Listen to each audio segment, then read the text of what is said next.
How many discounts does USAA Auto Insurance offer? Too many to say here. Multi-vehicle discount, safe driver discount, new vehicle discount, storage discount, legacy. How many discounts will you stack up? Visit USAA.com/auto discounts. Restrictions apply. Shop 4th of July savings at the Home Depot right now and get up to 40% off, plus up to an extra $600 off select appliances with free delivery, like Samsung. From all-in-one washer dryers to smart refrigerators, upgrade to tech you can trust with Samsung appliances. The Home Depot has what you need to simplify your routine. Don't miss 4th of July appliance savings at the Home Depot. Free delivery on appliance purchases of $396 or more. Offer valid June 18th through July 9th. U.S. only. See store or online for details.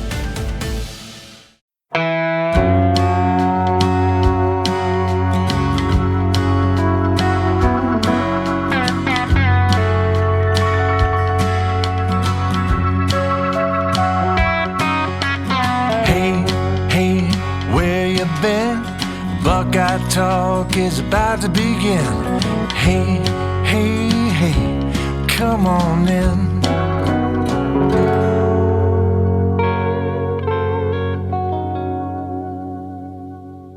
Welcome back to Buckeye Talk. I'm Stephen Means, and that's Stefan Krajisnik, and that is Andrew Gillis. We have finally made it to the end. It was a long, tedious job, but it was worth it. It was necessary to do. Our State of the Program series, breaking down position by position the Ohio State football roster and the Ohio State football program 2025 and beyond. We have made it to our final position group, and it's the most important position group. Well, at least it's got the best player. It might not be the most important position group, but it's got the best player. Caleb Downs in the safety group, led by Matt Guerrieri in his second year as Ohio State's safeties coach. I wanted to start this conversation with something that Andrew and I had discussed on the tight ends pod. And Stefan, I wanted to get your thoughts about this. We kind of talked about it, but now that we're actually talking about the safety position, it feels like a very relative conversation to have. And it's comparing the two Purdue transfers, the best two players on Purdue's roster last year, Dylan Thiemann, who had 104 tackles, 5 TFLs, and a sack and 7 pass breakups, and Max Clare, who had 51 catches for 685 yards and 4 touchdowns. That was Purdue's JJ and Caleb Downs. Fortunately, that did not lead to a national championship. It didn't even lead to a win over an FBS program. But that's the difference between JJ and Caleb in that pairing and a tight end and a safety at Purdue. Both went into the transfer portal this offseason. Ohio State seemed to be in the running for both of them. Both ended up at Big Ten programs. One went east, one went west. Dylan Thiemann, now a safety at Oregon and probably their most experienced defensive back this year with as much as the Ducks lost this offseason. And then Max Clare ends up at Ohio State, where Dylan Thiemann might be one of the best players on Oregon's defense. Max Clare might be one of the best players on Ohio State's offense. Stefan, I want to start with you because Andrew and I kind of had this conversation, and we can continue to hear, though. But which Purdue transfer did Ohio State actually need more in 2025? The safety with over 100 tackles or the tight end who had more catches than any Ohio State tight end has had the last 30 years? I think I lean toward in the safety. I think that was more of a position of need for Ohio State. Although they did lose G. Scott, I think they had, decent returners at tight end, and I think you could have gotten the portal and had you found a tight end that maybe wasn't to Max Clare's caliber, I think you would still be all right based on, the history of what tight ends have done in Ohio State's offense, especially, during the Ryan Day era. Whereas with I think shoring up that next spot or that safety spot next to Caleb Downs would have been instrumental to this team. As much as, we're going to speak highly, I assume pretty highly, of Malik Hartford and Jalen McClain and kind of what they can do alongside Caleb Downs, having a surefire guy like Thiemann would have been massive. He's one of the highest rated players, in the video game among defensive players overall, right? Max Clare is one of the best, highly rated safety or tight ends in the video game, but Thiemann defensive players as a whole is pretty highly ranked up there. And I think having that alongside Caleb Downs would have been huge. And I say that mostly because even if Ohio State did lean on tight end a decent amount, you bring back JJ, you bring back Carnell, you bring back, key pieces on this offensive line. We have a good idea of what James Peoples can be, right? We have a good idea of what Brandon Ennis can be. On defense, I'm looking at Sonny Siles and Davison and Jermaine and Caleb as guys who I kind of surefire know what they are. And as much as I can maybe project some of the other guys, we've got questions about the defensive line. We've got questions about that other safety spot. And bringing in a veteran, experienced Big Ten guy to add to that, because not only do you lose talent, you also lose a lot of experience on defense, I think would have been bigger for this team. If I'm going to have questions about defensive line, Mm-hmm. then I'd really like to have no questions about safety at all. Mm-hmm. And as much as Caleb Downs helps, having another guy beside that would also be massive to really shore up kind of the back end, the secondary there. So I'd lean towards getting Thieneman was maybe more of a need than getting Claire, although obviously both guys are very talented, and I'm sure there's a reason Ohio State went after both of them. This is not possible because he was out of eligibility.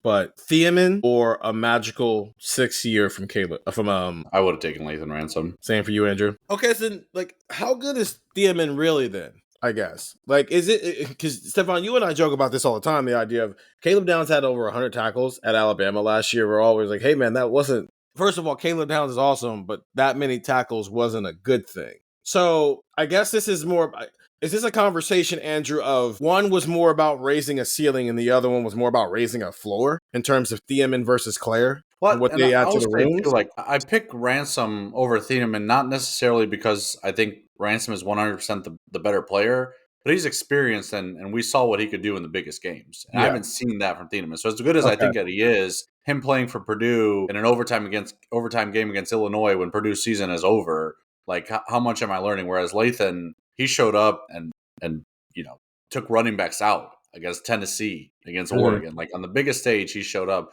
That's why I would lead in Ransom. I don't know if he's 100% the better player, though. Okay.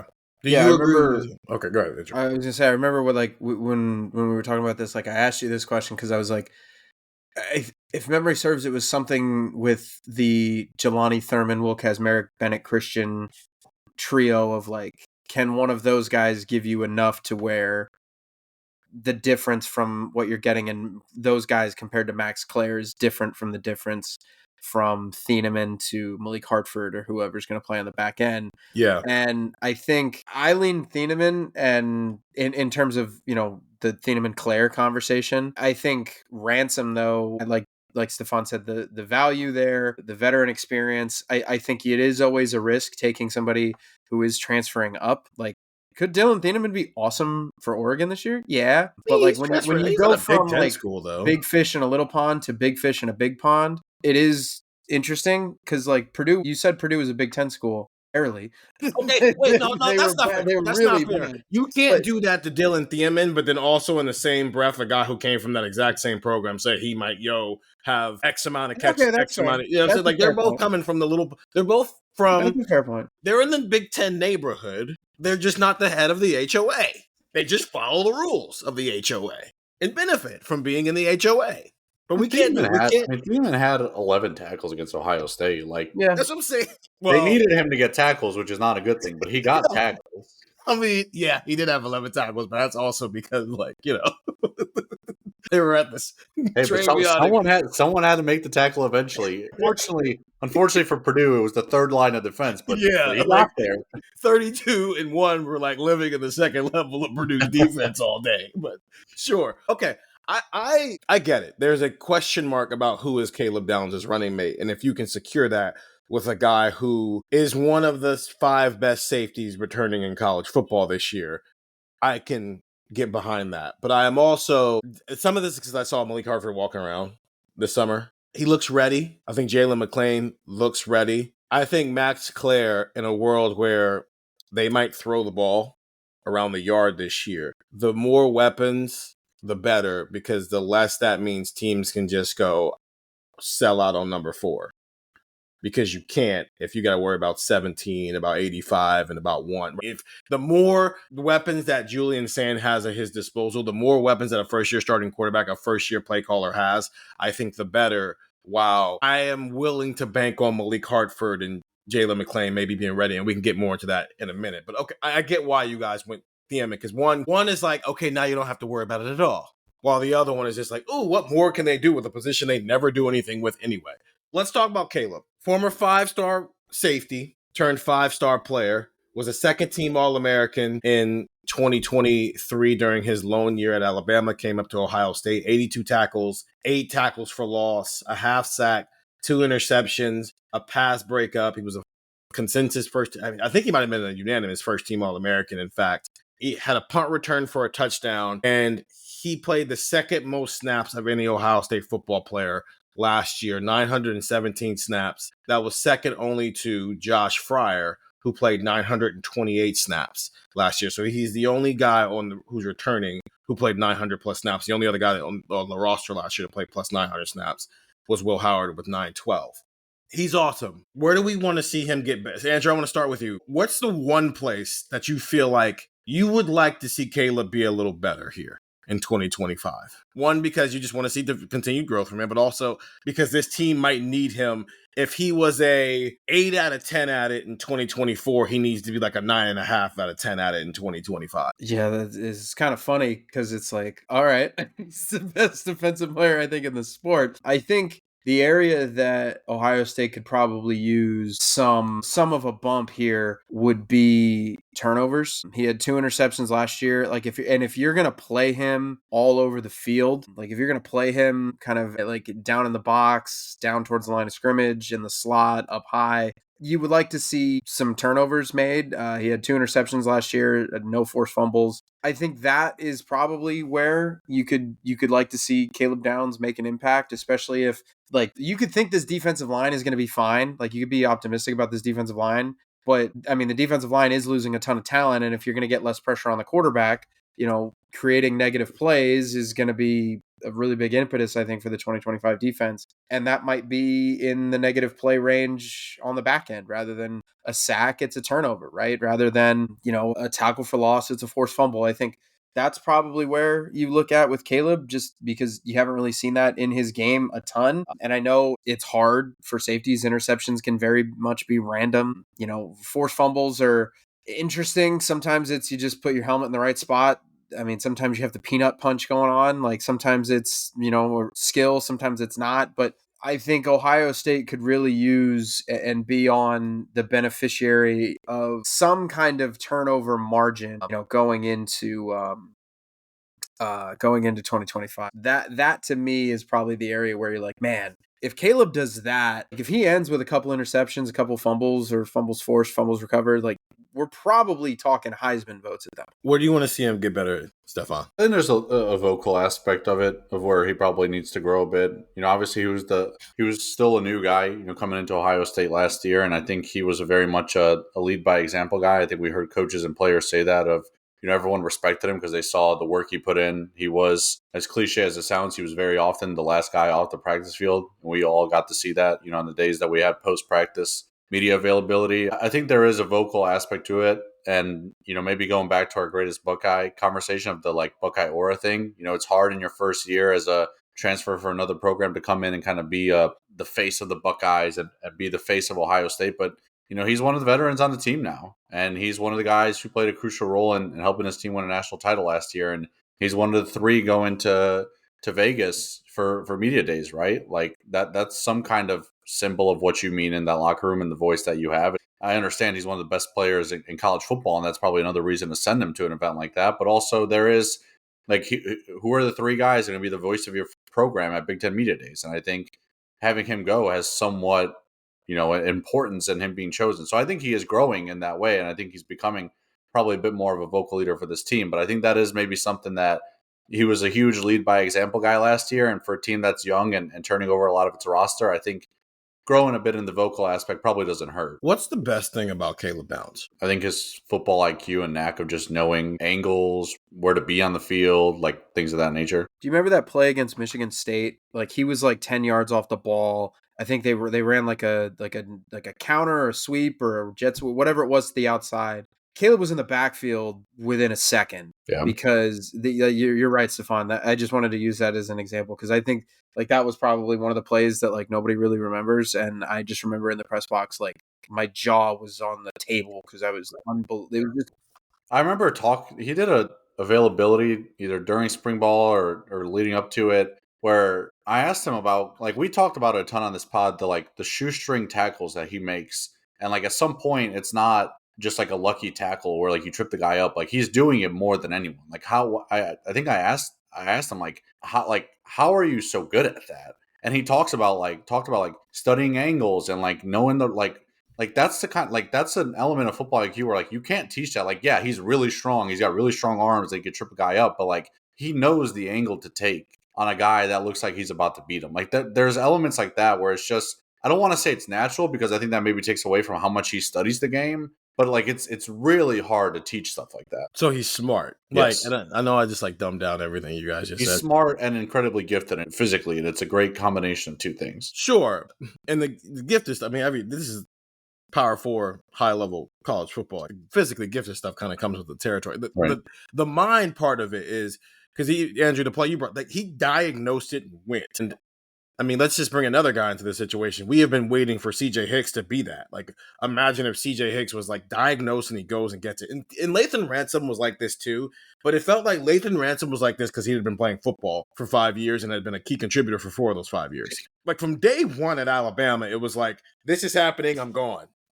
And I'm going to make the play. And he very rarely misses on the play. Are there times that we felt like last year, did that ever? Because sometimes your greatest strength can sometimes be your biggest weakness in how you go about things. Are there any plays that we can remember off the top of my head where maybe that like backfired? Like how often do you remember, if at all, him diagnosing and going, but he was wrong? I don't think I can really think of one. I think that's maybe go into the root of like what you're talking about. Like you can't think of a play where that, like, are you essentially saying like maybe there needs to be a time where he takes more of a risk? Or they're going to build this defense around him. Like he's going to be the nucleus of this defense. And I was listening to Todd McShay in their pod as they, obviously turn their page towards the 2026 NFL draft. And they were talking about Caleb Downs and just places they want to see him maybe improve. And the thing McShay was talking about was what we're talking about. He is super, super smart. Like the fact that you went football IQ first, Stefan, was lovely because that's what it is. It's yes, the athletic gifts are great. Yes, the fact that we feel like he can play like 4 different positions out there. He's just a smart dude in general, too. He's like, like his IQ is off the charts. Like if he wasn't an All-American football player, he's probably at like Harvard. Literally, like that's seriously. what Jonathan Taylor like famously was like. Yeah. If he didn't want to be a running back at Wisconsin, he probably could have been a running back at Harvard. Yes, and the thing that Todd McShay was saying about that, I don't know if I 100% agreed with it, but it made me look at some things differently. Were there times last year where it felt like he was on information overload? And some of the highlights they were playing during the clip was like the Oregon game where you see him, he's not like out of position, but he's like early, and Oregon was able to take advantage of that stuff. And again, I don't know how often that was happening. Because especially once they started using them differently after the Oregon game and making sure he was in the play and it wasn't always having to come from depth. Sometimes they were lining him up in the box. Sometimes he was a linebacker, right? So if it feels like nothing is off the table for Caleb Downs, and maybe this isn't an improvement, but it's just something to watch for, he is now the guy they're building the entire defense around. Which is why on Tuesday's pod, we were talking about linebackers, I brought up the idea of, hey, could he play linebacker?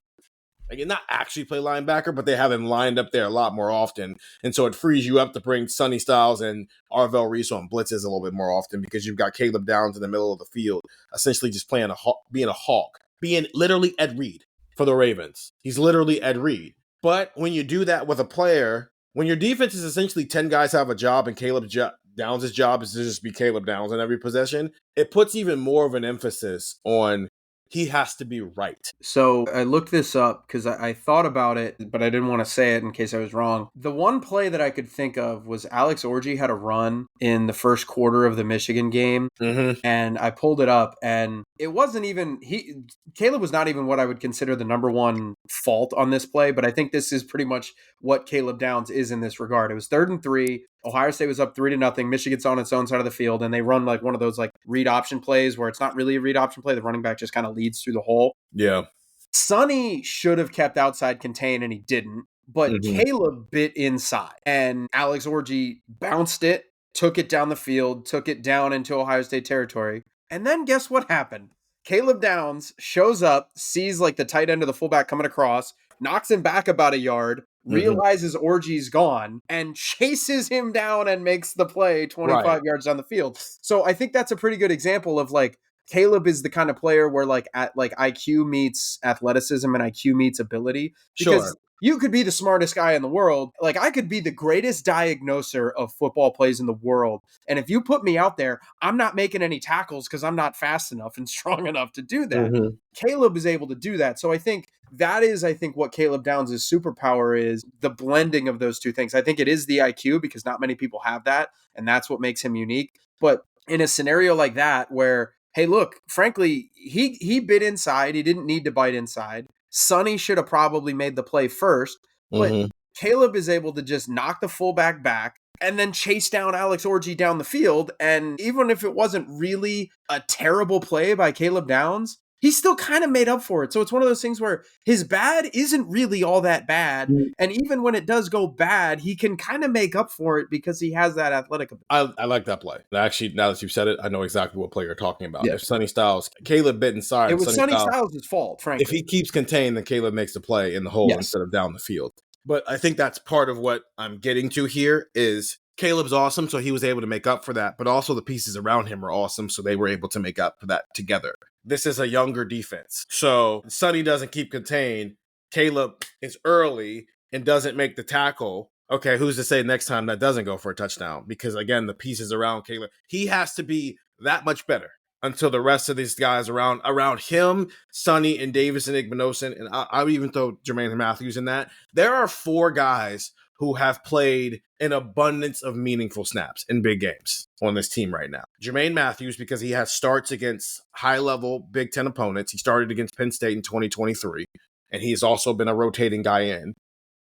Caleb Downs in 2 different conferences at arguably the best 2 programs in college football during the college football playoff era, and maybe you can throw Clemson and Georgia in that mix as well. Sonny Styles and Davison Igbinosin. Everybody else, August 30th, they are going to be in a position they have never been in before. So it puts more pressure on the guys who have been in there before to be that much more on point. And if Caleb Downs is the freelancer on a defense where 10 other guys are doing their job, it is not an unreasonable expectation to think someone's not going to do their job on a play on August 30th. Someone's not going to do their job on a play against Washington. And I just feel like Caleb Downs is going to have to erase some things early in the year. And that play you're bringing up, Andrew, the stuff he was doing against Nebraska, remember, Stefan, we were talking about, it felt like he had 5 tackles and they were like 5 of the most important tackles I've ever seen in my life. That might be him on the regular for a little bit until the rest of these guys gain experience.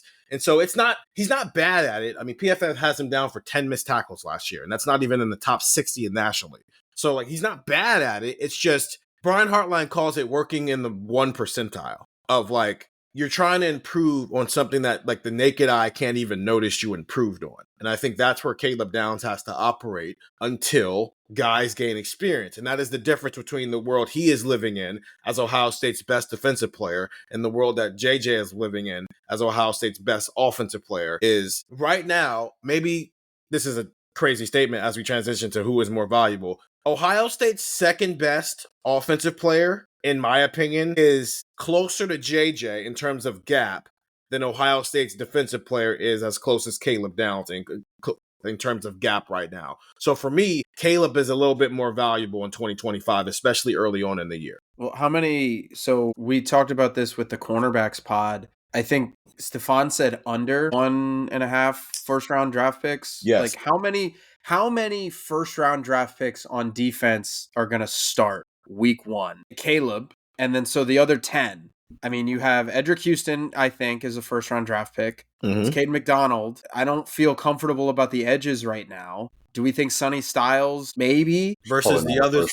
Right, but those are like question marks versus the other side of the ball. Carnell Tate's probably a first-round draft pick. I don't know. Is Max Clare going to be a first-round tight end next year? It's a conversation. Yeah, could be, yeah. And as Julian's saying, if he's as good as we think he's going to be, then he's going to hear his name called on the first day in the same draft that Jeremiah's going to hear his name called on the first day. So this isn't about who's better. JJ's better than Caleb. That's number 1 and number 2. But in terms of gap from who's more valuable, and Stefan, I think you and I are going to do a pod where we'll expand this conversation to everybody else on the roster next week while Andrew's off. But between those two, this is me starting to make my case for right now. Caleb Downs is more, if you could only have one of those two, I think it's Caleb. One, because he's the best player in America on defense. And also, they're replacing like 8 starters. So for all those reasons, that's my initial reaction was Caleb Downs is more valuable than Jeremiah Smith for literally all those reasons that you mentioned. And I started to play devil's advocate just because it was boring to not play devil's advocate. I'm just being honest. So let me ask you, Steven, you and I have done pods in the past where we're in agreement that we think this defense is going to take a step back, and they might have to score some more points and be more aggressive on offense than they were last year because of that. Yes. So without Caleb Downs, this defense has no chance of being one of the best defenses in the country. I don't think. With Caleb Downs, I'm still not 100% sure this is going to be one of the best defenses in the country. It'll be one of the better defenses in the country, but I don't know if it's going to be one of the best. I don't know if it's going to be like last year. And if I think that's the case, with or without Caleb, that this defense might take a step back, does that make Jeremiah more valuable? Like, do I need to know, with or without Caleb, this team might have to score some points in some big moments. And I'll take the best player in offense knowing that dude's going to give me points. Because as good as we think Carnell is, as good as we think Brandon Innes is, and let's say Jeremiah wasn't on his team, then we're looking at guys like Mylan Graham or Quincy Porter having a bigger role. Like, with JJ, I know I'm going to get some points. So does that maybe increase Jeremiah's value of just Caleb is really good, and that defense needs him for all the reasons that you mentioned. But even with Caleb, they might give up some points this year. Does that increase JJ's value? Like, does it almost kind of do this full circle thing of Caleb is so valuable that it somehow makes JJ more valuable too? Like, Caleb is so valuable because we have questions about this defense already. One is so valuable because of him, and the other one maybe the stronger case is because about the environment around him. I think that's a good point.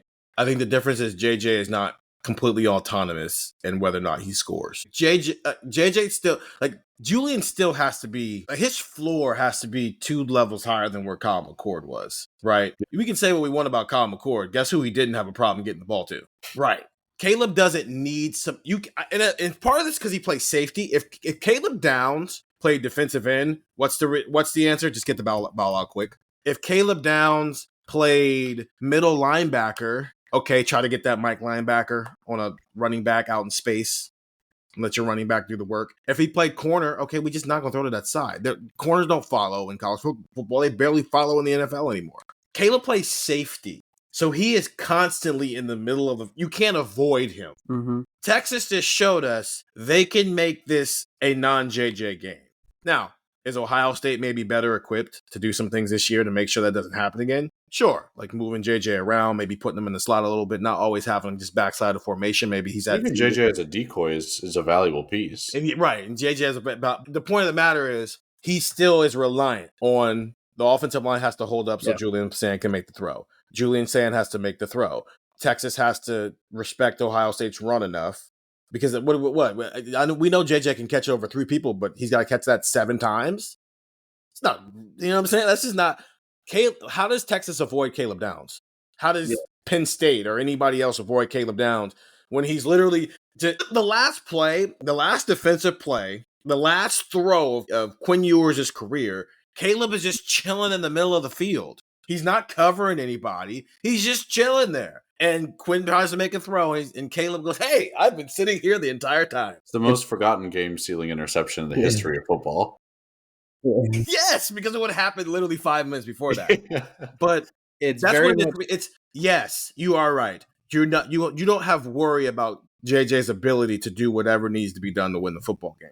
The problem is that's not just a JJ conversation the same way it is just a Caleb Downs conversation. Like, JJ can't make up for the other 10 guys not doing their job the same way Caleb Downs can make up for the other 10 guys. I agree with you. I think Caleb's a more valuable player. I know, but no, it was a good devil's advocate to play. I think it was if I had said I agreed and we went to break, that'd be so boring. Yeah, that'd been boring. Like, I think it's like if you guys, like, this is a deep SpongeBob pull, but have you ever seen that quote where it's like he's just standing there menacingly? Like, Caleb Downs just standing in the middle of the field menacingly is terrifying. Because do you guys remember that Tom Brady clip where they had like a video of him like game planning with Bill Belichick, and every play he looked at his like quarterback wristband and it said find read or find 20. You can't, like, on offense you're doing that with Jeremiah Smith, but like you said, Stephen, Caleb Downs is going to be awesome whether or not what if the linebackers stink? What if Sonny Styles and plug your ears, Stefan, are going to fight you here? Like, what if just like what if they're bad? Or what if they're all hurt or something like that? Caleb Downs is still going to be awesome. And guess what? You could move him around to that. What if Ohio State's quarterback play is bad? Like, this is, I don't think, going to happen at all, but I'm just using that as an example to say, like, if Ohio State's quarterback play is bad, to further Stephen's point, Jeremiah Smith is reliant upon that, right? And can you erase mistakes with Jeremiah Smith because you could just say throw it up 4 down there somewhere? Yeah. But Caleb Downs erases more. And I think if you have more concerns on your defense about, or more concerns on offense or defense about, hey, we're worried about this area of our team, we're worried about that area of our team, you can just have one guy say, nah, I got it. It's fine. He's the greatest coworker in the world. The one who will clean up after every person in the shift, and you turn around and go, oh, we're done with that. We didn't need to take care of it. He already got us. Like with Jeremiah, you have that a little bit, but it's much less frequent and it's much less in your face than it is on defense. Because on defense, you could say, oh, look, he's in the Arch Manning's going, okay, look, Caleb's up top. Looks down, looks to his left, looks to his right, looks up one more time. Caleb's in the box, and he goes, oh, and now the whole thing changes all over again. You're not doing that with Jeremiah, because whenever Jeremiah goes in motion, the entire country is going to follow him across from left to right or right to left. Well, and you have the inverse too of like if the QB play isn't good, like we talk about, eliminate JJ. If the QB play is not good, you can kind of do what teams did against McCord. It's like, all right, like Marv's going to get his, but we're going to shut down everyone else, Right? Because McCord can't make all those throws. It's the Jordan rules, but for receiver, yeah. It's just like JJ's going to go get his. Okay, we'll hold him to 1 and 2 touchdowns, but what is everyone else going to do if Julian Saint's not making those throws? Yeah, it's safety. There's not a lot of positions in football that aren't reliant on other positions. Because even defensive end, if your back end isn't great, then it doesn't matter how great your get off is if they're just getting the ball out quick, right? Like safety errs on the side of independence in a way that other positions don't. To where when you get a guy who can do more than just traditional safety things, his value just takes a complete uptick. That's the thing. He's like, I think when we talk about safeties, we think about, interceptions on overthrown passes and like the occasional missed tackle that leads to like a big play. Like, Caleb isn't that type of safety, which is what makes him like, I don't know. It's almost like a utility player in baseball where it's like, we can just put him anywhere and we'll figure it out. It's positionless football. You can play positionless football with Caleb Downs, and he's LeBron for our Cleveland listeners. So they have 2 LeBrons. LeBron James on offense and the LeBron James on defense. Okay. Maybe it can be Jordan, I guess. We'll have Jordan and James. Okay, let's take a break, and then let's explore the rest of this room here on Buckeye Talk. Versed is guys wear that guys wear. The modern man's clothing brand that makes you feel good to be a guy. Whether you're dropping controversial hot takes in the group chat or trying not to pull a hammy in a pickup game, Versed keeps you cool and comfortable in any situation. That's VRST, Versed. Shop guys wear now only at Dick's. Introducing the new Volvo XC90 with 7-seat versatility, Google built-in, and advanced safety features for all your precious cargo. The new Volvo XC90, designed for life. Visit volvocars.com/US to learn more. And we're back here on Buckeye Talk. Stephen Means, Stefan Krajisnik, and Andrew Gillis discussing Ohio State's safety position heading into 2025 and beyond. We went 40 minutes talking about Caleb Downs because it was necessary. It was a necessary conversation to do this. Scale of 1 to 10, Stefan, right now, that between Malik Hartford and Jalen McClain, Ohio State won't miss Lathan Ransom in 2025. So is one one is Lathan find a way to sneak back to Columbus and leave Carolina, and 10 is hey Lathan, have a good career, we're good. 10 is the Colin Cowherd meme of hey LeBron, we're good now. Yeah. Well, hopefully Lathan's replacement isn't Ben Simmons. I think the number I go with is like a 3. I've been very vocal about how much I thought Lathan Ransom mattered to the team last year and how much maybe he was overlooked and how much maybe he wasn't a first-team All-American because there was already a first-team All-American as safety on the roster. Like, in terms of experience and talent and also just, like, stealing the soul of opposing running backs and players, I think Lathan mattered a ton to this team. I think he was there was an emotional kind of leadership aspect of him. I think his story was cool, and I think a lot of players and fans gravitated around that. And I think he was also just a damn good safety. Like, when he was healthy, he was always good. And I think we saw that on full display during the 2024 season, and especially in the playoff, what he was able to do. So I think we'll get into it. I think Malik Hartford is going to be pretty good, and we've seen Jalen McClain show flashes of being pretty good, but there is a reason Lathan Ransom played a whole lot last year because he was really freaking good. So I think it's like a 3. I think there's going to be a little bit of a gap between Lathan and whoever starts next to Caleb Downs this year. Scale of 1 to 10, Andrew. I'm also at a 3. I think Lathan Ransom was one of the most underappreciated players on the title team. The stars were the stars: Jeremiah, Caleb, Jack Sawyer, like Will Howard. Like, everybody's going to remember those guys. But the glue guys that kind of help them get to the finish line, I mean, you're going to miss a guy like Lathan Ransom a lot. You're going to miss guys like we talked about Cody Simon, where you're going to miss guys like that a lot. And I think Lathan Ransom's in that group. I'm going to 3. I'm like a 5 or 6. I just think Malik and Jalen are ready to do this. Malik's a former top 150 recruit, and he's in year 3. He should be ready to do this now. I think Jalen McClain got his feet wet last year, and he should maybe be ready to do this a little bit more. And maybe they rotate that second safety position, but I think both of those guys, I don't think it's an unreasonable expectation that they should be ready to do this by now. Which brings in Leroy Roker. Should we be talking about him more? Because I went back and listened to Caleb Downs during the spring, and someone asked him, who were some of the guys who were playing well. Leroy Roker was one of the first names out of his mouth. When Leroy lost his black stripe, very early, by the way, for a guy who got here in June last year in the fall camp.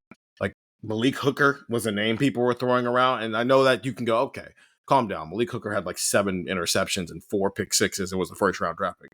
Malik Hooker's recruiting profile looks awfully similar to what Leroy Roker's recruiting profile looked like. So low 3-star from Florida, and Ohio State finds a gym. Should we be talking about him more? Does this have to just be a Malik Hartford, Jalen McClain conversation, or could we get through the first 5 practices of fall camp and we're thinking Leroy Roker is going to play legit football for Ohio State in 2025? I don't think we're necessarily there yet. I think it's kind of one of those things where, you had my curiosity, but now you have my attention. You don't have my attention, you have my curiosity, because one, I'm much more interested in McClain and Hartford, obviously. I think that is the conversation.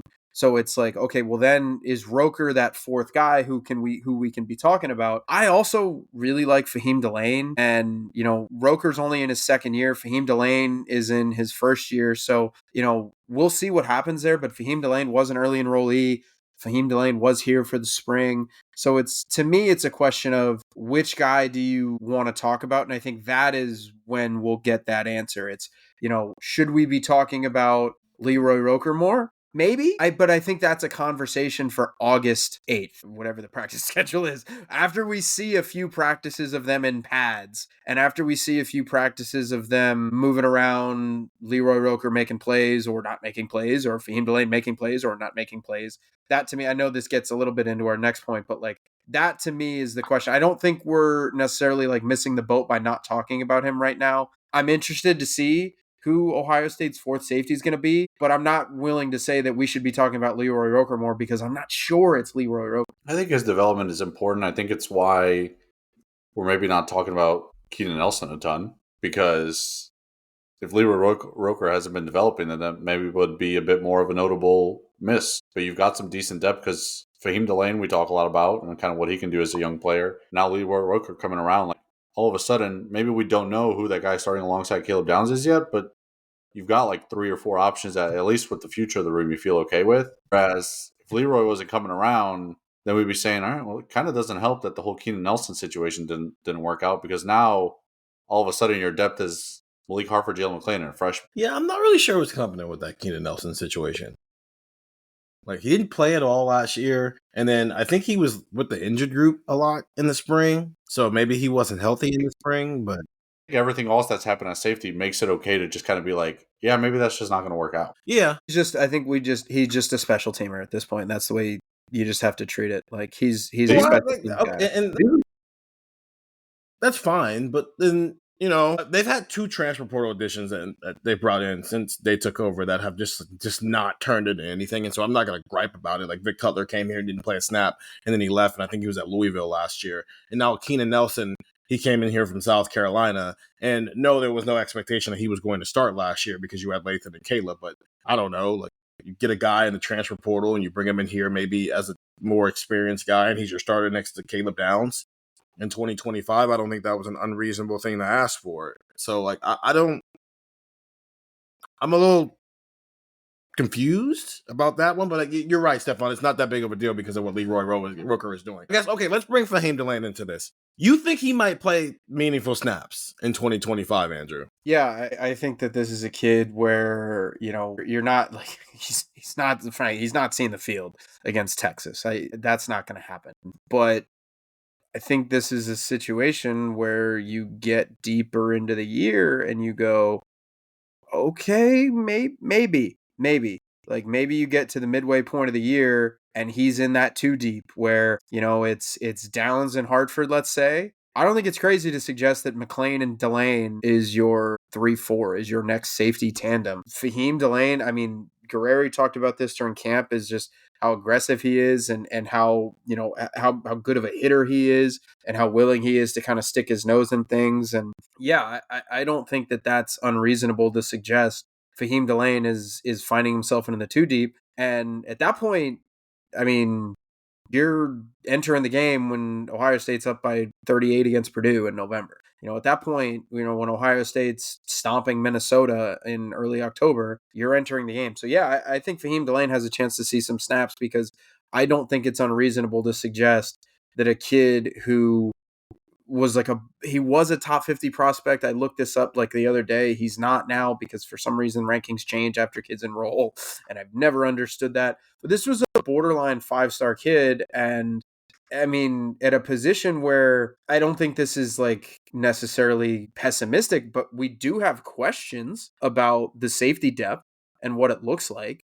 Because, let's say it's McLean and Roker. Okay, what do they look like? Okay, what does Keenan Nelson do in another year with the program? If we're going to have questions about that, Fahim Delane entering that 2 deep is not insane. Steven, let me ask you this. I agree. I think we're going to see some Fahim Delane this year. When we define meaningful snaps, I mean, garbage time against Minnesota is not particularly meaningful, but for a freshman, I guess it's meaningful. Steven, if Caleb Downs is, I don't want to use bad karma, if Caleb Downs is suspended 1 game because he's the best player in college football and they decide to suspend him 1 game, is he knocks somebody out and he gets a targeting call? Yeah. Sure. Who are your starting safeties in that game? Hartford, McLean, most likely. In that case, Fahim Delane, I think, is getting some meaningful snaps in that game. Maybe. It's hard with freshmen, especially when they play DB, especially when they play safety in a safety-driven defense. Well, now it might be linebackers. Last year when was it Lathan that missed the game? Yeah, and they went with who was out against Nebraska where Lathan, and they moved McLean back there, and they had McLean come in whenever it was Hancock who was down at nickel, but then Hancock started at safety. Yes, but also Malik Hartford was not fully healthy last year. That's true. So I don't know how much of that was Jalen McLean jumped Malik Hartford versus Malik Hartford was also not fully healthy, because that's a good game to bring up. I actually want to look up how many snaps that Malik Hartford played that day, because I'm not 100% sure. Emeka was also at the combine. Emeka was gassing up Jalen McLean unprompted. Yeah, but then there's also this element of, I don't know. It sounds like Malik had a really good offseason, and we can take with that and do with it whatever we want. But Malik Hartford played. Yeah, Malik Hartford didn't play against Nebraska. It's those two are the next two. I think the cop-out answer is to say that one of them starts, but they both play. And this becomes the situation of, is Leroy Roker, who's going through his first full offseason here, ahead of schedule, and now he's your 4th safety if something happens, versus Fahim Delane has figured it out after 15 practices, and now he's using fall camp to start climbing up the depth chart a little bit. Don't see that. I think Fahim Delane is in a year of learning, and then in 2026, let's talk about, can he go steal somebody's job? But I'm not going to rule that one out either. It's just Malik was not fully healthy last year, and I think it threw, and Jalen McLean took it, because also when they went with another safety on the field against Texas, they didn't put Jalen McLean out there, they put Malik Hartford out there. So I don't know. I'm trying to balance. Malik Hartford was not 100% healthy last year, but also Jalen McLean very clearly was impressing people in practice. And what matters more now that we're in 2020, one of those guys is going to start against Texas. Last thing here, Trey McNutt, number 31 player, number 2 safety in the country. Oregon brought in Dylan Thiemann. He'll be one of their starting safeties this year. They've also got Kingston Lopa as probably their other starting safety, and behind them, Aaron Flowers and Peyton Woodyard. So it's not like a guarantee that Trey McNutt walks into Oregon and starts right away, but it's just when Oregon loses as much as they lost from their secondary, and you've got 2 5-stars in the top 50 recruit, Naeem Offer, Trey McNutt, and Dorian Brew, is it unreasonable to say that, hey, those guys can push for playing time? That's at Oregon, who lost all of their secondary. Ohio State did not lose all of their secondary. They lost Lathan Ransom, Jordan Hancock, and Denzel Burke. If Trey McNutt would have chosen Ohio State, would we be throwing them in this conversation and saying, hey, can he start opposite of Caleb Downs at safety? I don't think so. Not yet. Okay. I think he would be behind Hartford and McLean on the depth chart. Yeah, there'd be a very... I'd probably be ahead of where Fahim Delane is, and maybe he'd be ahead of Leroy Roker, but I don't think he would be ahead of McLean and Hartford right now. I think that would we've kind of been beating around the bush of talking about Hartford and McLean, but like I think they've both had, especially Hartford, really good off seasons. Okay. So maybe they're even in like the Lorenzo Styles boat of just like, what if this guy's just good? Andrew, you just tried to make a case that Fahim Delane might do something in year one. Yeah, I think Fahim Delane finds his way into the two deep, but I think it's the same conversation for Trey McNutt. One of the things that I remember talking about on our recruiting pods was just how good of a tandem I thought McNutt and Delane could make together because they were different types of safeties. McNutt was much more of your kind of deep safety. He's a track guy. He can run. He can really be athletic on the back end, ball hawk. Like that was, I think, the guy that you would have been getting with Trey McNutt. With Delane, it's much more of an aggressive kind of Lathan Ransom type. So I think, frankly, depending on the Leroy Roker conversation, like we'd be talking about Leroy Roker getting boxed out by two true freshmen and the future looking very bright. And you probably see Trey McNutt get into games when it's not Texas and when it's not maybe Penn State and it's 7-7 at halftime or something like that. Like you're not seeing that, but he's definitely, I think, in competition for playing time because he and Delane would have been a very, very interesting tandem. I just want to make sure that maybe Ohio State didn't miss out on something because here's the deal. They have a 5-star safety in 2026 and it seems like they're in line, at least the world seems to think that they're the favorite to add another 5-star safety alongside of that. This is losing out on Trey McNutt in 2025 is very quickly getting remedied here, so it might not even be a problem long term. But if Ohio State and Oregon meet in Indianapolis in the Big Ten championship game and Trey McNutt's doing stuff, are we going to be writing stories about how Ohio State let a kid go out to Oregon and now look at what he's doing? But if we don't think Trey McNutt would have been a day one starter at Ohio State, then it doesn't really matter what he's doing at Oregon because they're not necessarily missing him. Okay, let's take our final break. Then I have two questions. Both of them are about the future. One of them is about a player and one of them is about the guy running the room here. The Jack Welch Management Institute at Strayer University helps you go from, I know the way, to I've arrived with our top 10 ranked online MBA. Gain skills you can learn today and apply tomorrow. Get ready to go from make it happen to made it happen and keep striving. Visit strayer.edu/Jack Welch MBA to learn more. Strayer University is certified to operate in Virginia by Chev and has many campuses, including at 2121 15th Street North in Arlington, Virginia. This MailChimp-verific jingle is brought to you by MailChimp. MailChimp your marketing with AI and more. Advanced automations to connect to your store. MailChimp your marketing and boost your clicks. Multi-channel campaigns now with SMS. That's lit. MailChimp your marketing today with the #1 AI-powered email marketing and automation platform, Intuit MailChimp. #1 based on publicly available data on competitors' customers. Plans vary. SMS available as add-on. Visit MailChimp.com. Get the text 614-350-3315, 2-week free trial, $3.99 after that. Stephen Means, Stefan Krajisnik, Andrew Gillis. We're here on Buckeye Talk talking Ohio State's safety position. Stefan, is Magareri Ohio State's next defensive coordinator if Matt Patricia pulls a Chip Kelly, where this is like his, I'm here in college football for a year to get back on the horse, and then I'm back in the NFL a year from now. Is Magareri on defense what Brian Hartline was on offense in terms of thought about it, wasn't ready to give it to him. You gave it to a guy who's done this for a long time. You guys do whatever you do, and then the next year you give it to the guy who's been on your staff already. Yeah, I think he's probably the betting favorite, right? And I think some of that's maybe a result of the environment. Like, obviously, Larry Johnson's not in that conversation. I think James Laurinaitis is probably too early in his career to be in that conversation. So it would be, Tim Walton or Matt Guerreri. I'd probably lean towards Matt Guerreri. I mean, he was probably the favorite of the people on staff to replace Jim Knowles with the defensive coordinator title a few years ago. So, yeah, maybe it's just a matter of Ryan Day feeling like maybe you got to give it some more time. I guess it depends. It depends on what Matt Patricia wants. But if, like you said, if he were to leave in the Chip Kelly route, then yeah, I think on everyone's hot board, Matt Guerreri would probably be the first name we mentioned. Because there weren't a ton of, like, during the search for Knowles' replacement, there weren't a ton of, like, outside names that came up. Like, maybe early on there was, like, ideas of, like, who Ryan Day could go after. The guy's name on the Chiefs is completely slipping my mind right now. I know, his name was tossed around, but it was always kind of Guerreri, the guy from the Chiefs getting mentioned, and then Matt Patricia's name came up, and that was it from there. So it's like Matt Guerreri was probably decently considered It was just a matter of what route did they want to go, and maybe he decided to go to Chip Kelly route, and this is the Brian Hartline in waiting. Andrew, is Matt Gray the Brian Hartline in waiting as defensive coordinator? Quote, Matt Guerrieri is one of the brightest minds in college football, and I'm telling you, a star in the making. Okay, so yes. Ryan Day at Ohio State's national championship parade, or not parade, I guess celebration. Yeah, I think he's probably maybe the most likely candidate. I mean, it also depends on what Tim Walton and James Laurinaitis kind of have in store. Are they good coaching their positions? They're at different stages of their career. Like Tim Walton has been around the block a little bit, coached in the NFL. Now he's back. Is Tim Walton set at corner? Does he want more? Is James Laurinaitis set coaching linebackers at his alma mater? Or does he want more?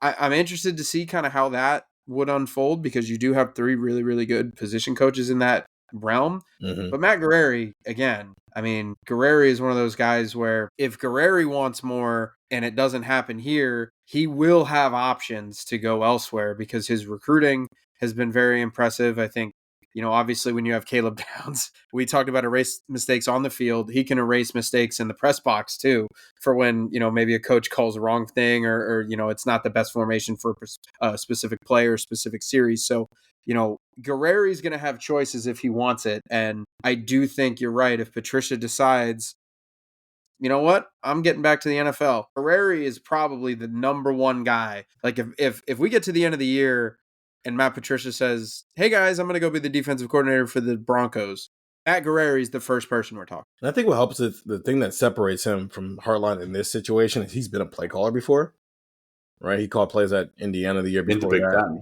Yeah, in the Big Ten. So he did it at Indiana for that year because his route is, in terms of P4, Duke GA from 2012 to 2014. Then he was their safeties coach from 15 to 17.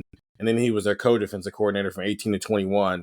And then he came back because he was with Jim Knowles all those years at Duke before Jim Knowles left for Oklahoma State. And then he reunites with Jim Knowles as a senior finalist and analyst in 2022, goes to be Indiana's co-defensive coordinator and their play caller and safeties coach in 2023. And then he comes back to Ohio State to be their safeties coach in 2024. He's also from Ohio. So that helps.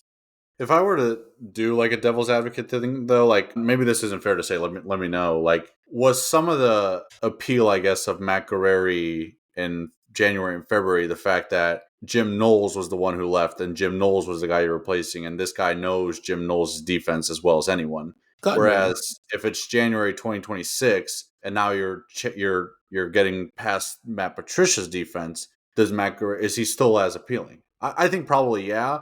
But maybe there is that element of like Matt Guerrieri was the perfect guy to replace Jim Knowles. Is he the perfect guy to replace Matt Patricia? I mean, yeah, continuity obviously helps, right? Yeah, I would say yes, because now he's getting a different mind that can influence how he goes about. Because so much of him is probably Jim Knowles, right? Just like so much of Brian Hartline is going to be Ryan Day, but that's Ryan Day's the head coach, so he's always going to have his fingerprint. But when the way that Ryan Day has often, especially since Jim Knowles, and really he tried to do it with Kerry Combs, it just didn't work. But it seems like he wants to give the defensive coordinators and the defensive coaches full autonomy to do what they need to do.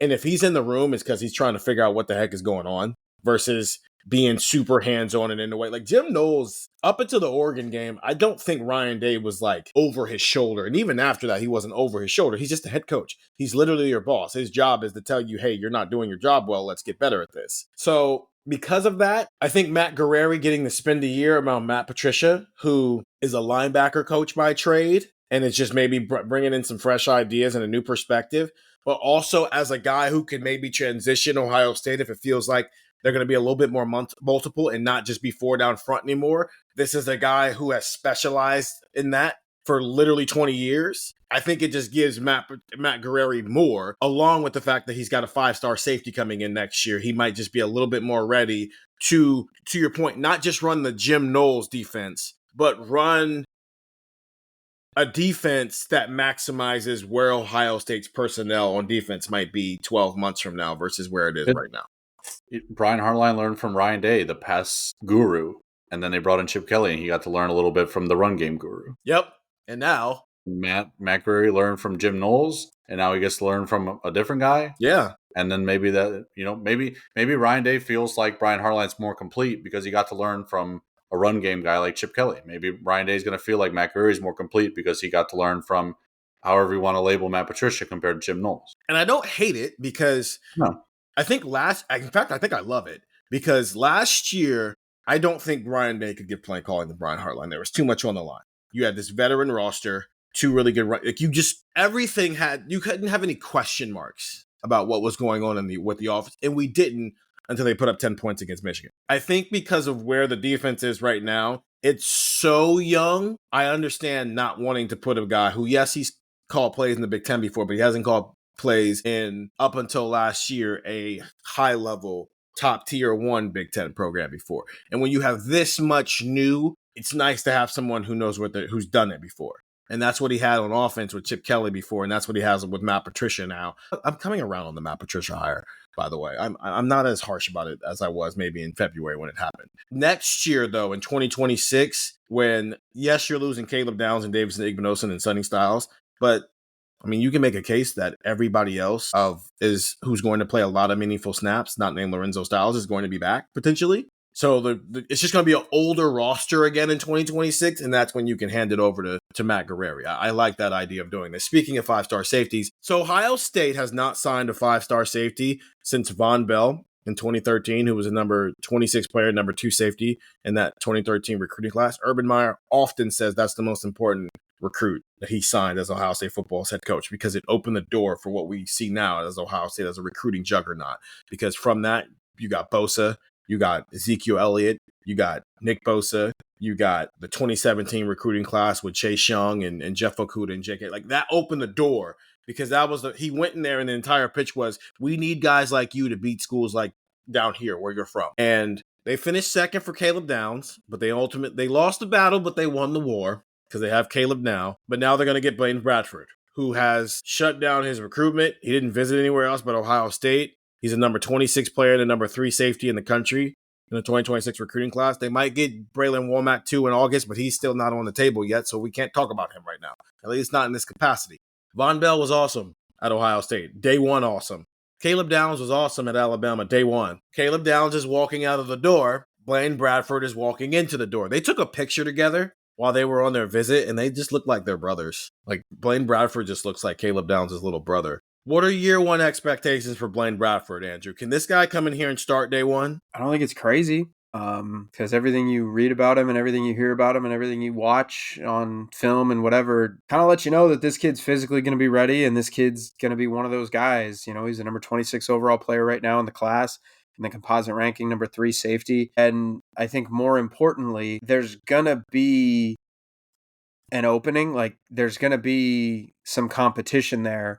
Because, you know, yeah, Caleb will not be here. And yeah, let's say Malik Hartford's back for a 4th year as a returning starter. But at that point, okay, Jalen McClain has played, but he hasn't really probably seen the field, you know, injuries notwithstanding. Fahim Delane is going into his 2nd year, and I just said maybe he's your 4th guy, and I think there's a really good chance he jumps into the top 4 and he jumps into the 2 deep. Leroy Roker's there. Like the competition's gonna be there, and Blaine Bradford's kind of on an Edric Houston path to me, where you look at him and go, you know what? Maybe he might be one of those guys where he's gonna play right away, and then maybe by the end of the year, especially with the schedule, because you don't open with somebody like Texas next year, so. He might be one of those guys who shows up and you go, oh, okay, here we go. I think Blaine Bradford has a better chance of playing a significant amount of meaningful snaps in 2026 than Ohio State's other 5-star recruit, Chris Henry Jr., Stefan. I don't hate it. And also, they don't open next season with Texas, but it's the 2nd game of the season. It's on the road. Yeah. I thought it was Ball State, Kent State, Texas. Either way. It's Ball State. I mean, either way, you got to play Texas pretty early on. Yeah, like we're going to find out very quickly whether that Blaine Bradford's ready for this if he's starting as the day 1. So there's going to be a chance that I struggle. We talk about Fahim Delane in a very bright light and Malik Hartford in a bright light. Is Bradford going to come in and those guys just aren't going to be as good anymore? Like it's going to be a competition. He's going to have to beat some guys out. I think he's the type of guy that can contend for a starting spot. But I'm not going to be as quick to say like it's his for the taking. No, it's like how we're talking about Devin Sanchez right now, where if it doesn't happen, it's perfectly fine. But if it does happen, the language isn't going to be, because the safety room is in such a bad place that they had to start a true freshman. It's going to be no, because this 5-star recruit from Baton Rouge, Louisiana came in here and said, this job is mine now. I'll be here for 3 years and then I'm off to the NFL. And of the two guys, as of the day you are listening to this podcast, July 3rd, and as we're recording it on July 2nd, Ohio State has 2 5-star recruits. One's a wide receiver, Chris Henry Jr., and the other one is Blaine Bradford as a 5-star safety. Chris Henry Jr. is joining a room where JJ is going to be in year 3. Cornell is probably going to be gone, but the outside, he's going to play outside, so this is not a Brandon Ennis conversation. But he has to get through, in no particular order, Jay, Mylan Graham, Quincy Porter to get on the field in year 1. Blaine Bradford has to get through Malik Hartford, Jalen McClain, and Leroy Roker, and Fahim Delane. Neither is easy. One is significantly more difficult than the other one. And that's all. Bradford's the player to be named later in the Joe Burrow trade. They didn't have LSU didn't have a player to trade, so they're like, here, we can't trade you draft picks, so how about rights to one future Baton Rouge kid? A long payoff. Like, we were going to land this kid, but you know what? You gave us Joe Burrow. So during the season, I think we were in Chicago after the Northwestern game, and we were talking about Blaine Bradford. We were leaving the game, and I think Stefan was dropping us off at dinner. He was going home, I think, or something like that. I don't know where you were going, but he was dropping Andrew and I off to go to dinner somewhere, and we were talking about Blaine Bradford because Andrew had just brought up Blaine Bradford, and we were like, where's he from? And he was like, Baton Rouge, Louisiana. And Stefan and I both looked at each other and said, yeah, that's over with. He's going to Louisiana. This is not a conversation. He's going to Louisiana. Call him Baton Rouge on the aux, and we were like, all right, that's over. And at that, the funny thing was, Andrew wasn't even talking about him in relation to Ohio State. He was talking about him in relation to Oregon. And we were just like, I get it. Phil Knight's got a lot of money. Blaine Bradford's going to Louisiana State University. And then fast forward 6 months from now, we wake up. When did he commit? March 31st. And it's like breaking news. Blaine Bradford has committed to Ohio State. And his dad's tweeting out, yeah, this is official. And we're done. We're not going to look at any other schools. And we're like, yeah, all right, man, we'll see you around signing day. And then they go, no. We're literally not going anywhere else. We freaking love Ohio State. So Brian Kelly, I don't know what just happened, but kudos to Matt Guerrieri, man. Kudos to you. 5-star safety from Baton Rouge. You know, Brian Kelly, you can't recruit and you can't win big in the Midwest. So you got to go down to the SEC to win. Oh, wait, here's a kid from Baton Rouge going to the Midwest where the last 2 national champions are from. But, that's neither here nor there. And not to mention the fact that, Notre Dame was in a national championship game and was maybe a 3rd and 11 away from making that game very interesting. But you can't win at Notre Dame. You can't win in the Midwest. You got to go down south. Leave it to Brian Kelly to be the LSU head coach who can't keep the 5-star recruit who's from 20 minutes from your campus from leaving the state. It's the most simple thing you do. But okay, that's Blaine Bradford. Yeah, LSU is definitely making the playoff this year, though, right? LSU? Yeah, definitely. Sure. Oh, yeah. The SEC's going to have 7 teams. They have 7 teams in the playoffs this year. What? Come on, man. It just means more down there. 214-350-3315. It's a 2-week free trial, $3.99. After that will wrap up our State of the Program series where we broke down every position by position, and where they are heading into 2025 and where they are heading in the season beyond. This is the last pot of the week, by the way, because it's 4th of July. Go out and watch some fireworks, hang out with your families, celebrate life, celebrate the 3-day weekend. We will be back next week. Andrew's going on vacation, but Stefano and I will be back next week. You'll hear Andrew on the Monday pod, though, because we're getting back to our rewatchables. We're rewatching all 4 of the Ohio State-Texas matchups. A couple of weeks ago, we did the 2005 game in Columbus. Monday, we will be doing the 2006 game in Austin, Texas. That's the game that Ohio State won. The following Monday, we'll do the 2009 Fiesta Bowl, and then we'll wrap things up the Monday before Big Ten Media Days, rewatching 83 Yards Through the Heart of Texas. So that's the schedule. We've got some other fun stuff planned as well. Big Ten Media Days right around the corner, which means the season is right around the corner as well. Get the text 614-350-3315, 2-week free trial, $3.99 after that for Stefan Krajisnik and Andrew Gillis. I'm Stephen Means. That was Buckeye Talk.